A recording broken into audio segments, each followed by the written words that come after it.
In William Faulkner's novel, As I Lay Dying, each character has a drastically different perspective on the death of Addie Bundren. These differences reveal each individual's true character and combined together show the dysfunction and primitive ways of a family in isolation during the modernization of 19th century society.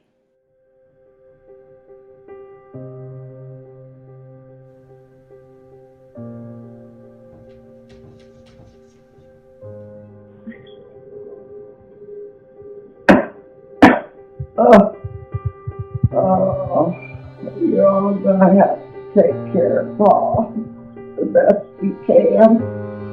I'm so tired. When she dies, we have to take her to Jefferson. It's a long journey, but at least we'll be in town. I've seen it coming.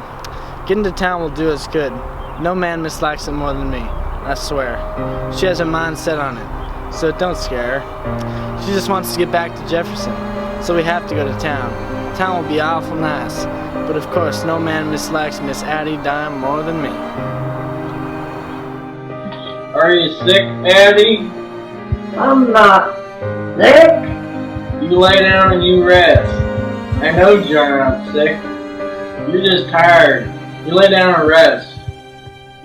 I'm not sick. I'm gonna get up. Lay still and rest. You're just tired. You can get up tomorrow. She's just sick. She'll be fine. She'll be back to cooking and cleaning in no time. Maybe even pop out another kid. No need to call a doctor. She's always there for us. She ain't going nowhere.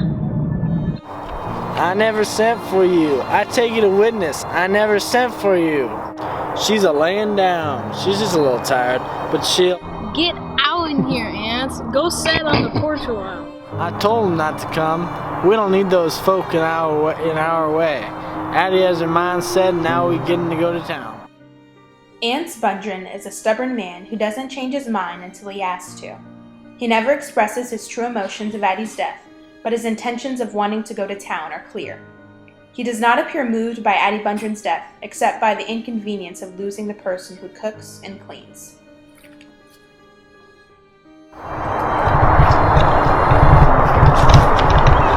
Jewel, do you know she's going to die? You want her to die so you can get to town, is that it? The reason you'll not say it is when you say it, even to yourself, you will know it is true, is that it? But you know it is true now. I can almost tell you the day when you knew it was true. Why won't you say it, even to yourself? Are you going to tell Paul? Are you going to kill me? You cannot believe it is true because you cannot believe that Dewey Dell Bundren, could have such bad luck, is that it?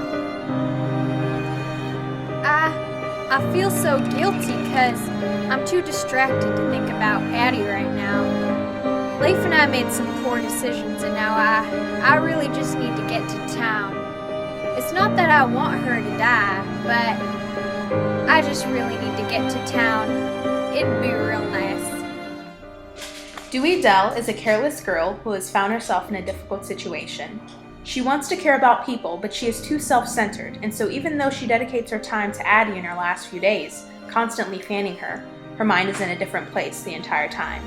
This reveals Dewey Dell's true character, because she acts like she cares about people, but she truly only uses them for her own needs.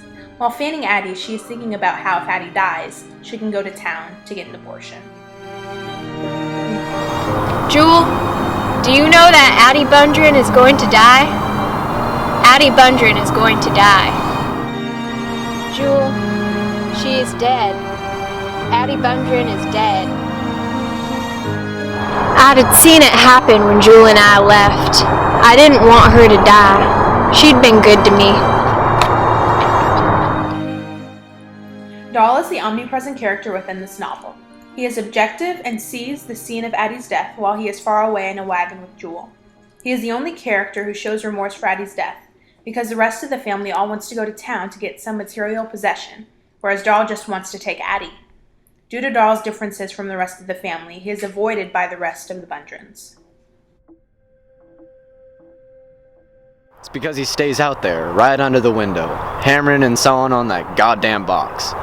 Where she's got to see him. Where every breath she draws is full of his knocking and sawing. Where she can see him say him seeing, see? See what a good one I'm making for you? I told him to go somewhere else. I said, good God, do you want to see her in it? Jewel gets upset when Cash builds the coffin right within Addie's view because he thinks it is inconsiderate.